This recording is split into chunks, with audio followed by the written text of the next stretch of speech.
Valentine day पर हमने तांत्रिक डॉल की मदद से मम्मी के साथ मिलकर किया एक बहुत ही खतरनाक प्रैंक। चलिए आपको दिखाते हैं रिएक्शन। तो हेलो दोस्तों, नमस्कार, स्वागत है आप सभी का मेरे माता पिता श्री द्वारा स्टार्ट किए गए डेली व्लॉगिंग के व्लॉग नंबर 23 पर। सुबह सुबह उठकर हो जाती है भगवान जी की पूजा और देखते हैं कि बाहर डुग्गू आई और ऐसा बहुत रेयर होता है कि डुग्गू दिन में हमारे घर आए। और फाइनली 15 से 20 दिनों बाद हमारे घर के सामने लग रही होती है झाड़ू। झाड़ू लगने से पहले कुछ ऐसा था और उसके बाद ऐसा हो जाता है। आंटियों को धन्यवाद करने के बाद अंदर आते हैं और लूसी को खिलाते हैं रोटी। उसके बाद पहुंच जाते हैं अपने भाई की सगाई पर। तो हमने लेकर आए थे 30 से 35 रुपए की एक तंत्र विद्या करने वाली डॉल और मम्मी के साथ मिलकर उस पे लगा देते हैं सिंदूर और हल्दी। डॉल सिंदूर और हल्दी लगाने के बाद इतनी खतरनाक लग रही थी कि मम्मी का कहना था कोई भी देख के इसे डर जाएगा। क्या ये?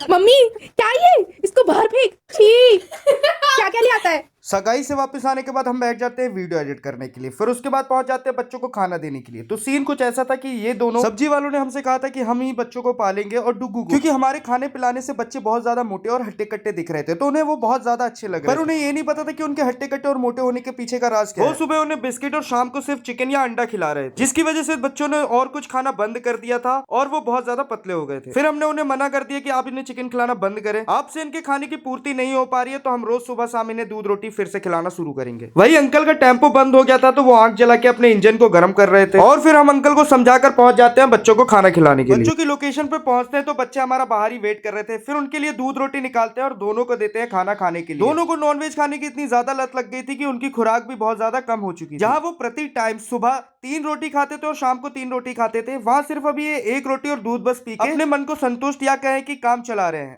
फिर बच्चों को खाना खिलाने के बाद पहुंच जाते हैं घर की तरफ। तो घर आके देखते हैं तो हमें मिला था एक बहुत सुंदर सा बुके। उस बुके को संभाल के रखने के बाद भगवान जी का दरबार सजाते हैं, क्योंकि आने वाली है शिवरात्रि। हमने रास्ते से खरीद लिया था व्हाइट और ग्रीन कलर की झालर। हम व्हाइट कलर की झालर को ऐसे ही लगा देते हैं और ग्रीन कलर की झालर से बनाते हैं एक ट्री टाइप का डिजाइन। और फिर टेलीफोन वायर से अटैचमेंट करने के बाद उसे लगा देते हैं समर्सिबल के सॉकेट पर। ग्रीन कलर की लाइट लगाने के बाद भगवान जी का दरबार बहुत ज्यादा सुंदर लग रहा था। भगवान का दरबार सजाने के बाद हम चले जाते हैं सोने के लिए। वीडियो यही समाप्त होती है। आई होप वीडियो आपको अच्छी लगी होगी। Do like and subscribe. धन्यवाद।